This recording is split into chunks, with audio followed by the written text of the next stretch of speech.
For 30 years, the Southern California Jewish Sports Hall of Fame has honored Jewish sportsmen and sportswomen who played a significant role in shaping the sports history in Southern California. The Southern California Jewish Sports Hall of Fame represents what greatness is all about. Colfax, Gaylord, Alcott,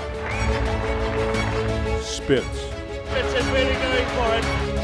Legendary men and women have been enshrined over the last 3 decades. The Hall of Fame was established in 1990, and ever since, athletes, coaches, officials, media members, executives, and special individuals have been selected for their contribution. We welcome you to the 30th anniversary of the Southern California Jewish Sports Hall of Fame. Back in the 80s, Eli Sherman, who was the athletic director for the JCCs, asked me to help him put together some way to honor the Jewish athletes, not only the great ones that we know of, like Colfax and Hank Greenberg, but all the Jewish athletes of Southern California. For these Jewish sports figures, being inducted is the highest honor.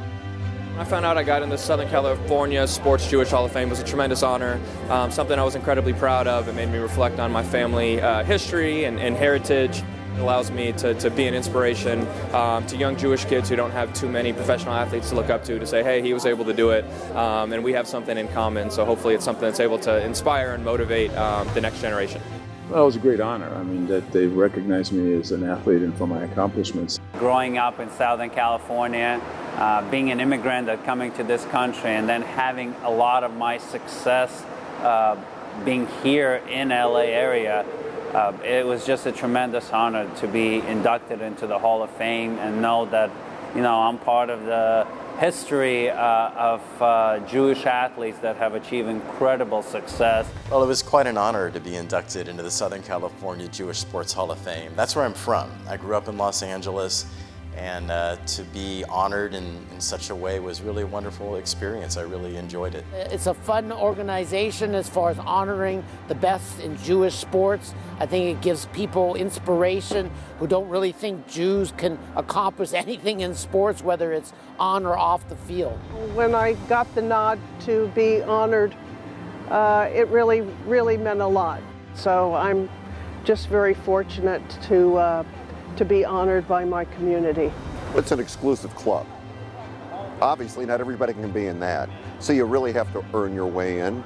And for me, it meant a great deal, because to be acknowledged for my work, but also by a group of people that obviously mean a lot to me, Jewish people. I looked at it like this. The year I got inducted, I pretty much figured they ran out of Jews. So who's next on the agenda? Me. So I got in, and I couldn't be happier. Krayzelburg in front, he's going to win. It's the athletic accomplishments that makes the Southern California Jewish Sports Hall of Fame special. When Sandy Koufax, the most superb pitcher in the entire game, declared that he was not going to pitch on Yom Kippur, it sent an electric bolt through me, because one of mine, who I could identify with, was at the top of his game honoring his Jewish faith. I was well aware of what Sandy did, and he had a huge impact on my career and the decisions I made. And as a Dodger in spring training, I got to know him really well. He would come out and be supportive of the players, particularly the pitchers, and work with them. And I'd go to dinner with him every year, and we discussed those very things. And he's just a classy guy, a great guy, and I always wanted to be that type of role model for younger Jewish kids as they followed my career. Sandy Koufax I used to watch when I was a little girl in the $2 seats with my dad pitch. I think when Chavez Ravine was first a stadium. I dare say here that I probably saw him pitch at the old Olympic Stadium, you know, at the Coliseum, and idolized Sandy. And then when I was a young girl, I actually got to play a couple holes with him before I ever turned pro at La Costa. And I still keep this light blue golf tee that he gave me. And down on the near side is Murphy, but Spitz is going to go in. Spitz wins the gold medal. It's really hard to get the vision of Mark Spitz with 7 gold medals out around his neck, standing looking like a Greek god, and having done something no one ever did. And oh my God, he's Jewish. Was that amazing? He was the best athlete in the world that summer.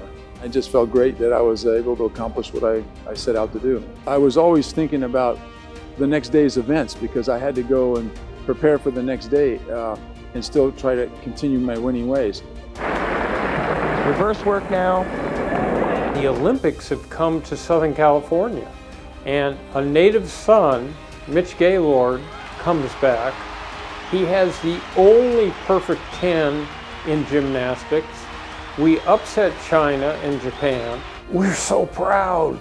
Back in the 80s, that was it. If you can get a perfect 10, you have certainly arrived, and it felt incredible to make that happen. I was the first American male gymnast to do it in the '84 Olympics.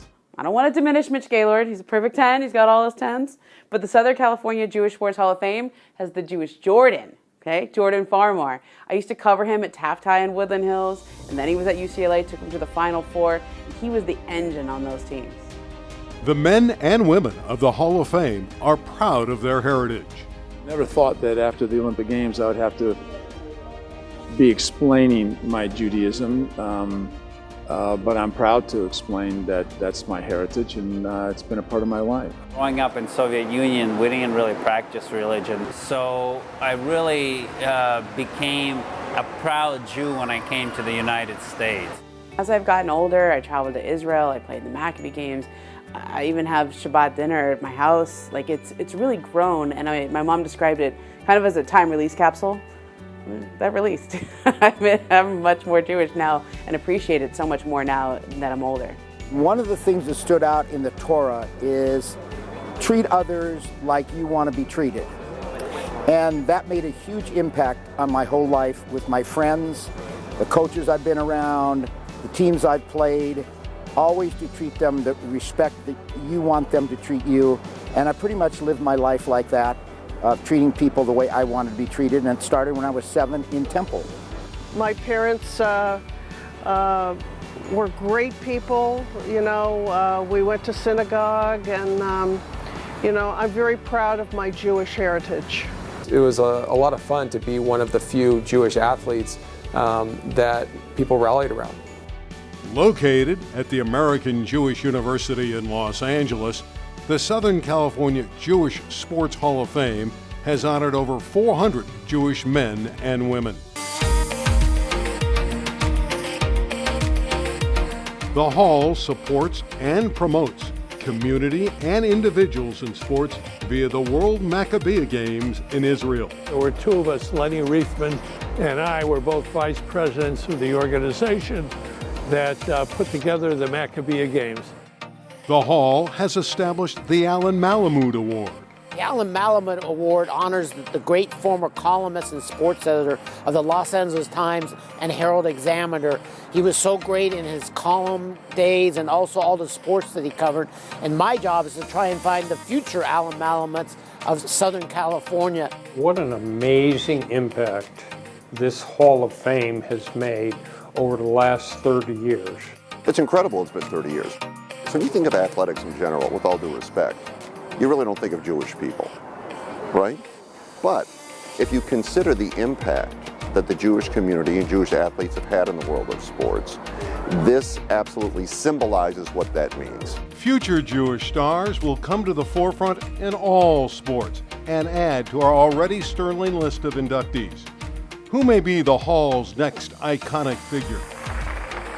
The Southern California Jewish Sports Hall of Fame will continue to document their greatness on the field and in the community, knowing that the next 30 years will be as historic as the first 30. He did it. Sandy Koufax. This was the 7th game of the World Series.